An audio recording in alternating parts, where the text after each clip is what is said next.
आवाज जनता की मध्ये आपले स्वागत आहे। ओबीसीचे राष्ट्रीय नेते माननीय छगन भुजबळ यांच्या महाराष्ट्र मंत्रिमंडळात समावेश करण्यासाठी संविधान चौक नागपूर येथे महात्मा फुले समता परिषदेच्या वतीने ओबीसी सम्मान आंदोलन, धरणे व निदर्शने करण्यात आले। महामानव डॉक्टर बाबासाहेब आंबेडकर यांच्या पुतळ्याला अभिवादन करून माननीय छगन भुजबळजी यांच्या मंत्रिमंडळात प्रवेशाच्या मागणीसाठी निदर्शने करताना व निवेदन पाठविताना महात्मा फुले समता परिषदेचे राज्य उपाध्यक्ष प्राध्यापक दिवाकर गमे, जिल्हा अध्यक्ष मनोज गणोरकर, आरिफ काजी, मुकुंद पाटील, महिला अध्यक्ष विद्याताई बाहेकर, निशाताई मुंडे, कविता मुंगडे, किरणताई कडू, सचिन मोहोड, विनय डहाके, विशाल हजारे, अमोल ठाकरे, विष्णू नागरीकर, राहुल मोहन व माधवी देशमुख आंदोलनात उपस्थित होते। विधानसभेमध्ये जाण्यापासून थांबवलेला आहे। मंत्रिमंडळात त्यांचा समावेश केला गेला आहे। याचं कारण असं आहे की आम्ही सांगतो डॉक्टर पंतप्रभू बाबासाहेब आंबेडकर यांना मी अभिवादन करतो।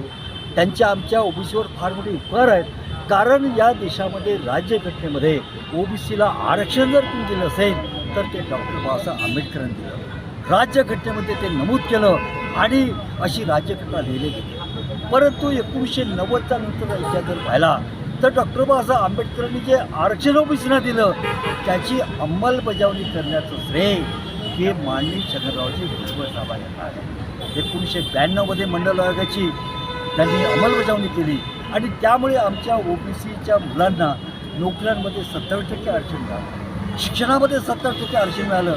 एवढंच नाही तर आमच्या महिला भगिनी, आमचे सामान्य कार्यकर्ते ओबीसी कार्यकर्ते यांनासुद्धा ग्रामपंचायत, पंचायत समिती, जिल्हा परिषद, महापालिकेत आरक्षण मिळालं आणि ते सत्तारूढ झाले। आणि अशा ओबीसी सन्मान आंदोलन का करण्यात आलं याचं कारणच असं आहे की हे सगळं त्यांच्यामुळे झालं। परंतु काय झालं की मागच्या 2 वर्षामध्ये जरांगे पाटील यांनी ओबीसीचं आरक्षणच नष्ट करण्याचा प्रयत्न केला।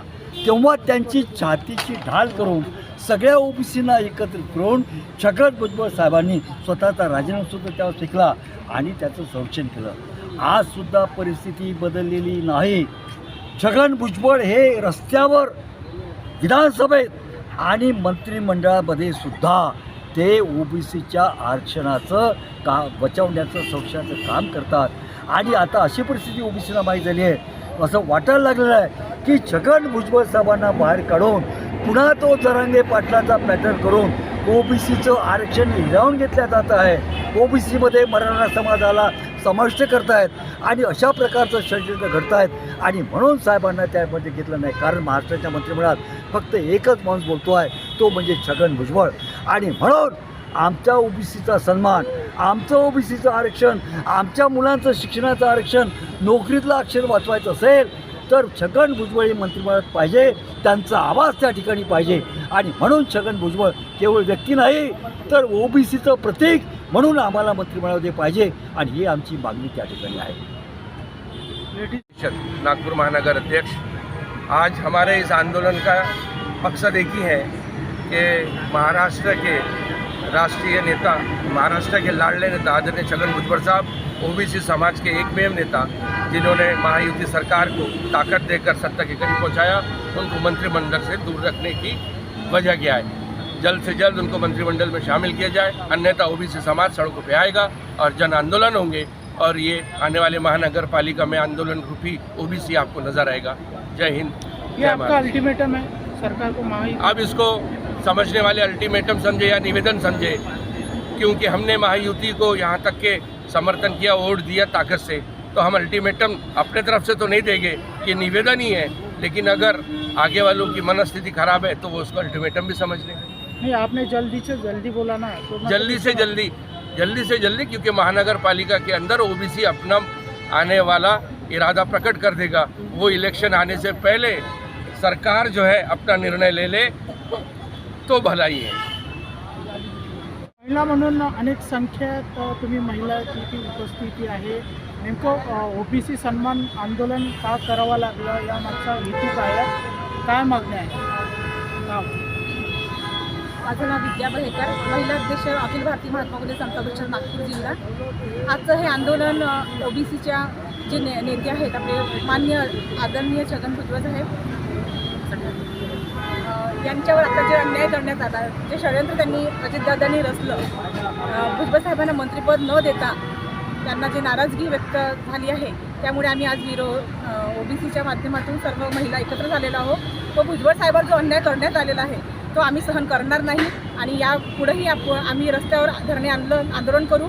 आमच्या साहेबांना मंत्रिमंडळात घेतलंच पाहिजे हे आमचं मत आहे.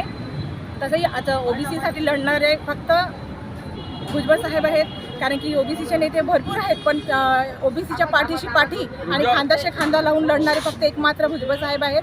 व आत्तासुद्धा येवल्यातून भुजबळ साहेब भरघोष मतांनी बहुमतांनी निवडून आले व त्या आशेतून आम्हाला असं वाटत होतं की आमच्या भुजबळ साहेबांना मंत्रिपद मिळणार आणि साहेब इथं आले, पण त्यांची नाराजगी मंत्रिपदासाठी नव्हती, पण त्यांनी एक वाक्य म्हटलं होतं, जहा नाही चैना वहा नाही रहना. साहेबांचं असं मत होतं की जिथं चैनच नाही बा तिथे मी राहून का करू, यामुळे साहेब नाराज होऊन इथून गेले. पण आमचं मत आहे सगळ्या महिलांचं व आमच्या नागपूर कार्यकर्त्यांचं की आमच्या साहेबांना मंत्रिमंडळात स्थान मिळालं पाहिजे आणि ते आम्हाला हवं आहे आणि ते आम्ही भीक म्हणून नाही मागत, आमचा हक्काचं आहे, ते आम्हाला देण्यात यावे. जय ज्योती जय